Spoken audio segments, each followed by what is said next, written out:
Yeah, that was an ending of the music. Exactly the moment I started the music, the video, the music stopped. It's okay. Let me break this down for you. There is a saying in the media. Let me break this down for you. I feel odd saying it. Let me break it down for you. Let me break it down for you. This is a comedy. At least it's a good comedy because they say something. They want to, especially during this time after the attack of Israel, there are so many ingredients, so to say, parties. There are so many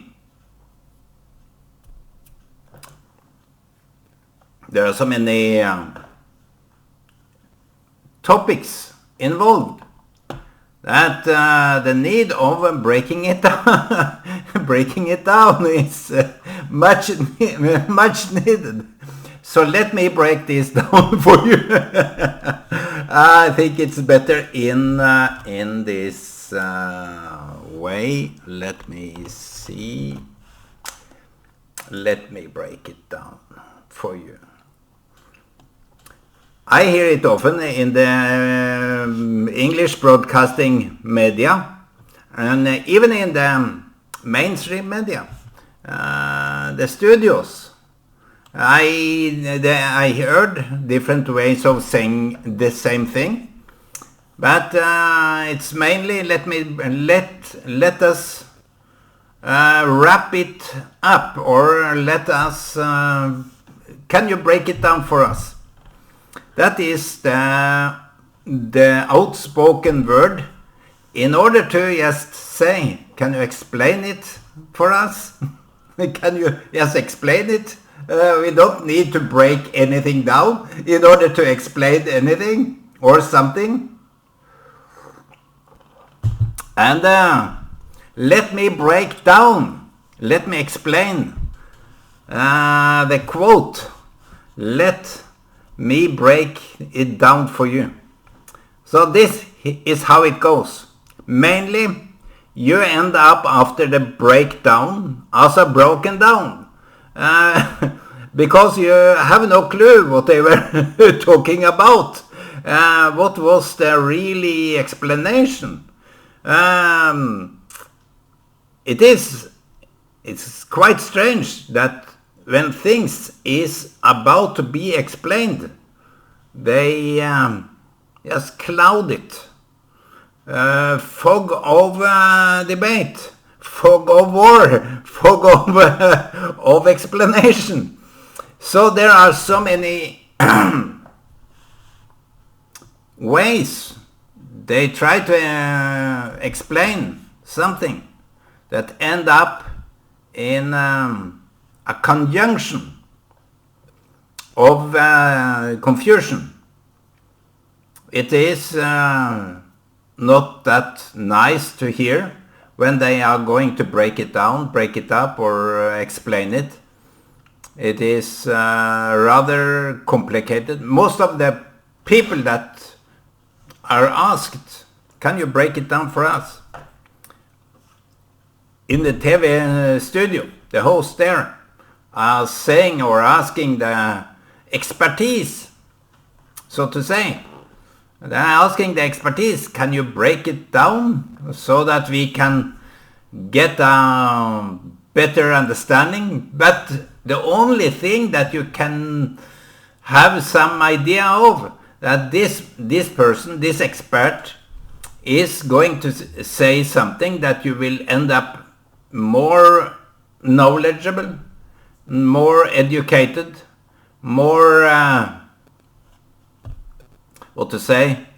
more elaborated, so that you can go out and understand after listening to this breakdown. This is quite... If I was to be asked, can you please, Ole, break it down for us? I would end up saying no. I will, by this break down the whole narrative. I will not break anything down. I don't take it literally either, but it becomes a literally action because you try to smolder or evaporate the whole idea of that explanation. So when you are breaking it down or trying to explain, you break it to pieces in order just to end up as a confused pity what to say? It's quite opposite. You break down the understanding, the fundamental understanding of the explanation. So even those that try to or do the breakdown, they don't really seem to have any understanding or deeper knowledge of what they are talking about.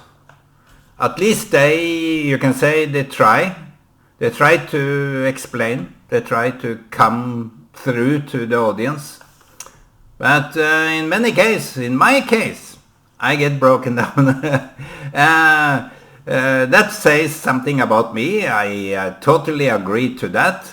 It says more to me than those that are explaining. But when the explanation, you see, in the whole idea of breaking something down or taking apart so we can see the different elements in the whole narrative, in the whole understanding. In order to understand, I heard this podcaster yesterday, in order to understand anything of what is going on in the situation, for example in Middle East, he said, I do the breakdown of every elements. I try to put into different departments what it's all about. And of course that would be giving some sense, but I think the word, the quote, breakdown or excavating, dig out the truth, is more to the word of now you are going to understand it better. After I have explained this, after I'm breaking it down for you, it will be better for you to understand it. And in my case, I try, I listen, and of course it's in English, so maybe that is not my strongest attribute. That is not my native mother tongue. It's not my native language. But I was brought up in English speaking country, and I was interacting with English speaking people more or less the whole life of me. And I once remember the church I was maintaining. They need a translator. And since I said I know English, they chose me. Just out of desperation, I believe. And the preacher was Englishman, and he preached, and I tried to follow up with the translation. And that is also somewhat a breaking down messaging. If the preacher have a content of a meaningful agenda or a text that is more or less of a idea or explanation of some scriptural topic. The way of speaking in one or two sentences at a time is a way of breaking it down, because he of course need to take a pause in order to be inspired by the next sentence he's going to say, and that gives me time to understand. 2 or 3 sentences is okay in order for me to understand the context of the sentences that have been outspoken, and it's more natural to have a point within these sentences than just stop at a stop point. It's it of course have a larger messages, but in order for people to understand the meaning of this part of the context is quite enlightening, more than giving the whole lecture and make me or someone else translate. Then the bits and parts and pieces that is hard to break down, it will be more or less like a mind-blowing hard work, because it is hard to really remember each and every word or sentences that was spoken. So that is a way of elaborating and conveying a message, that you do it in short or coherent, understandable sentences. But when you don't really see the whole picture, the only word of breaking it down will only remain, okay, this man was about to break down something complexity of a topic, but still here I sit, I don't understand. He clouded his own ability, or he hid, or he confused the whole explanation with so many words, with so many fragments, that it is hard to capture. Maybe sometimes the explanation that people are trying to do is just to do this wording, the whole narrative, in a different way of saying it. I could translate things in a very different way, of course, and the meaning would be remaining the same. I think that is possible. I do this talk intuitively. Therefore, it is also many ways to do this topic that is about, let me break it down for you. It is now, maybe you are losing my way. Maybe I needed to put up this sentence in order for you to recapture what I'm talking about. And that is interesting, because in the end, what is he talking about? He was translating, he was brought up speaking English. What has that to do anything with breaking it down? And sometimes we need to repeat a sentence or a context, a meaningful word or part of the whole context. We need to repeat it in a way that people will stick. It will stick with the memory of the people. And of course, there are many issues regarding such such issues.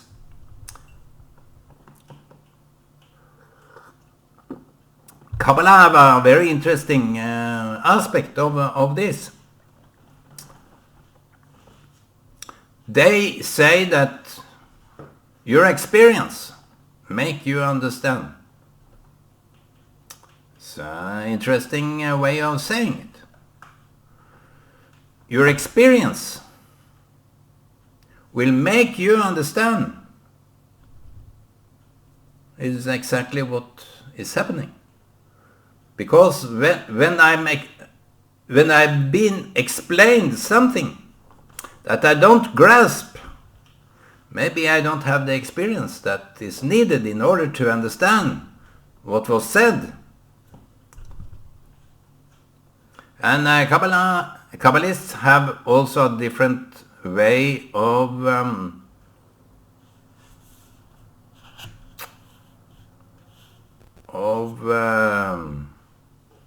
dealing with internal defaults or something, limitations, because you can only change what you can admit. It's very interesting to see that people that are unaware of what they are saying or doing or where they are, it's only by recognition, by the pure fact that you see it yourself, you can change it. I saw for a period of 8 weeks ago that I was in Norway. And I wanted to go to Israel.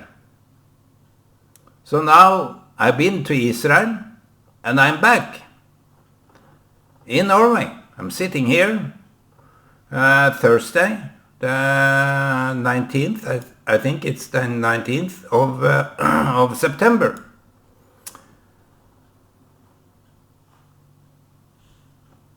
It's a context to that, because you can only change if you didn't know where you are and you want to change anything. You wouldn't know what to change. And in order for someone to explain something, you need to have some experience of what you are going to explain.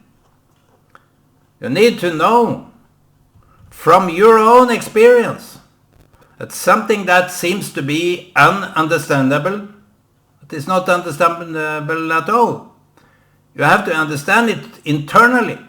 You have to not only know what is spoken, or it's not only what you know, you have to understand it. People today are very aware of what they know.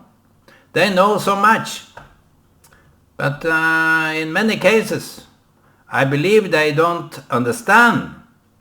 So in order to change your wordings, in order to elaborate further and break it down, you need to understand some kind of a depth in what the topic is all about. If you have no clue, why try to understand?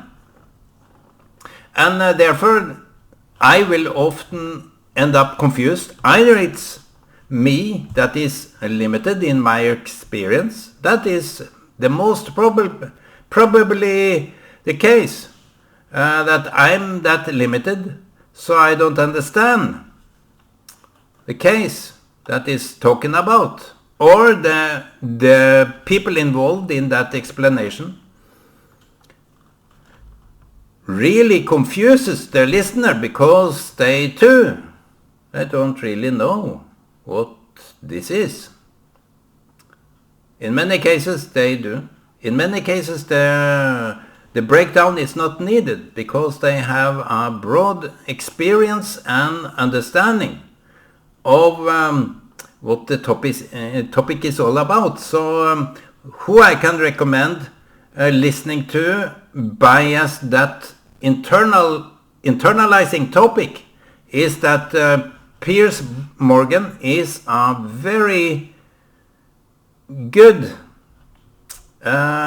speaker because he managed to include people that are listening. He is a fast talker, of course. I can't really get everything he is talking about, but he is very good.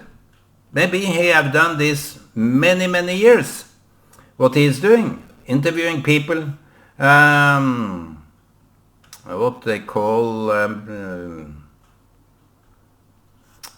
Let me just. It's an important word.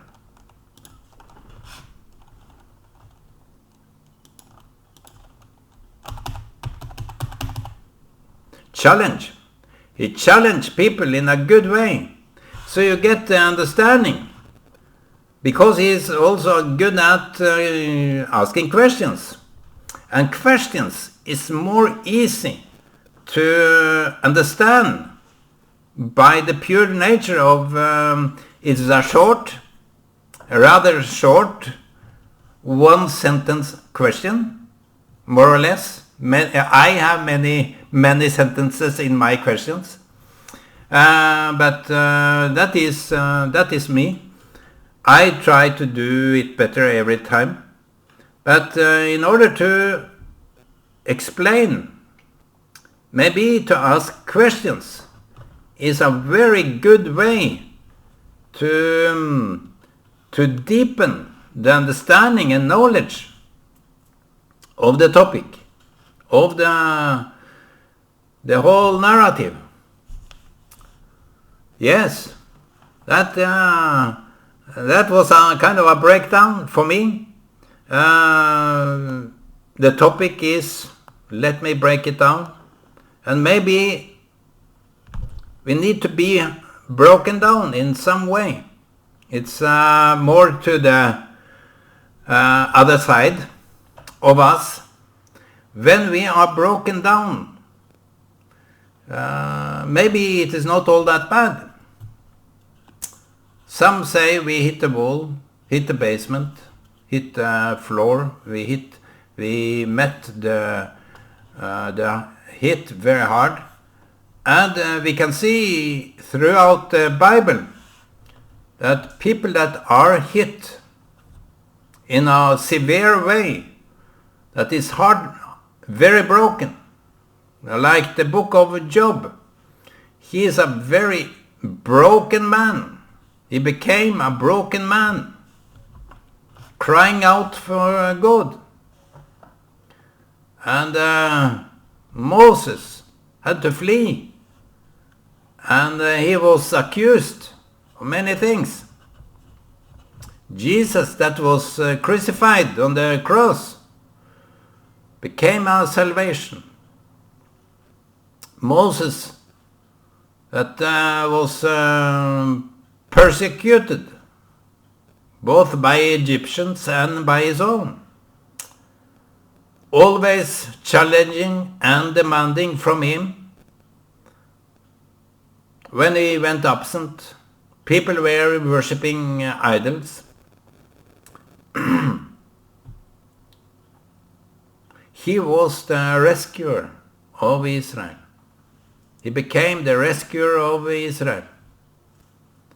And Job, he became a blessing for all those that are suffering in sickness, in great losses, in hard situations, in storm and abandonment of friends, of a wife, of people that seem to be close to him, abandoned Job.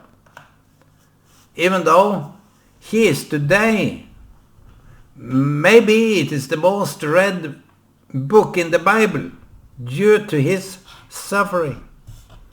Suffering gives meaning. To be broken down it can be a blessing for both the broken and those that are learning and seeing how those people deal with the situation, how those people, their hope is not broken, their spirit is not broken. They are even more refined. I met a guy on the bus station in Jerusalem. He was trolling the streets of Jerusalem. I don't forget it. I don't forget it. He had this, what we in Norway would call psychiatric situation. Was out of his mind. And he didn't have nice clothes. He was a very thin man, curly hair. And I saw him several times in Jerusalem. He seems to be broken down. Maybe we need to be broken as people. Laughed at. He was laughed at. I saw other people sitting there, beautiful ladies, perfect people, sitting and laughing at this bloke. I was a little bit of a walker myself. I tended to go to the bus station quite often because it's a nice place to maybe interact, maybe to sit down, maybe to travel cross roads in Israel. I did that. But when I approached this man, I didn't know he was sitting there, but I turned my head to him, looked him straight in the eyes. That was a very rare moment for me, because he was looking straight at me. It was a touching moment of something very unique that you only experience with real people. Or a glimpse.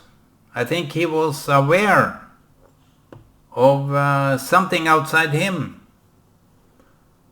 And he was looking very observant into my eyes. Just for a moment. It was a bench there. I sat beside him. Of course, I greeted him in a